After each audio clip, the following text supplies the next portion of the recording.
നമസ്കാരം. ഉത്തർപ്രദേശ്, നമുക്കറിയാം ഉത്തർപ്രദേശ് എന്ന സംസ്ഥാനത്തെക്കുറിച്ച്.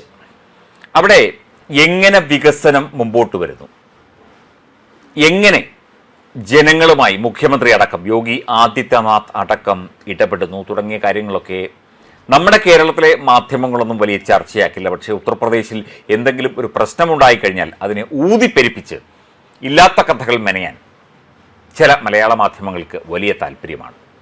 നോയിഡയിലെ ഫാക്ടറി സമരവുമായി ബന്ധപ്പെട്ട വാർത്തകളൊക്കെ തന്നെ നമ്മൾ കേട്ടു.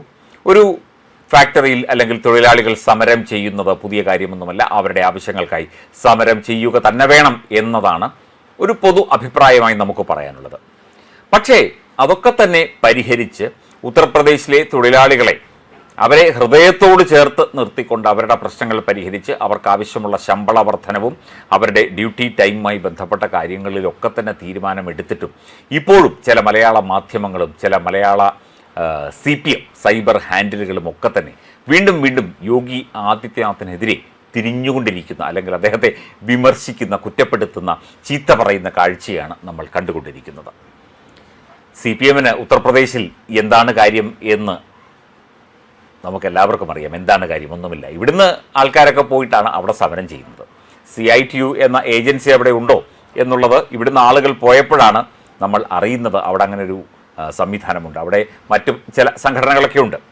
എന്തൊക്കെയായാലും ഒരു സംസ്ഥാനം മാതൃകാപരമായി എല്ലാ കാര്യത്തിലും തീരുമാനമെടുത്ത് മുന്നേറുമ്പോൾ രാജ്യത്തെ തന്നെ ഏറ്റവും കൂടുതൽ വികസനം വരുന്ന, യുവാക്കൾക്ക് തൊഴിൽ ലഭിക്കുന്ന, സ്റ്റാർട്ടപ്പുകൾ തുടങ്ങുന്ന സംസ്ഥാനമായി ഉത്തർപ്രദേശ് മാറുമ്പോൾ അവിടെ ഗുണ്ടകളും പിടിച്ചുപറിക്കാരും പെണ്ണുപിടിയന്മാരും പോലീസിൻ്റെ വെടിയേറ്റ് വീഴുമ്പോൾ അത് നിയമം കയ്യിലെടുക്കണം എന്ന് നമ്മൾ പറയില്ല. എന്നാൽ പോലും ഒരു സംസ്ഥാനത്തിൻ്റെ ക്രമസമാധാന നിലയും അവിടുത്തെ സാമ്പത്തിക അച്ചടക്കവും അവിടുത്തെ സാമൂഹ്യ അവസ്ഥയും ഒക്കെ തന്നെ കൃത്യമായി പരിരക്ഷിച്ചുകൊണ്ട് ഒരു മുഖ്യമന്ത്രി മുമ്പോട്ട് പോകുമ്പോൾ ആ മുഖ്യമന്ത്രിയെ താറടിച്ച് കാണിക്കാനായി CPM വെറുതെ കേരളത്തിൽ ഇരുന്ന് നുണകൾ പടച്ചുവിടുന്നതാണ് നമ്മൾ കാണുന്നത്.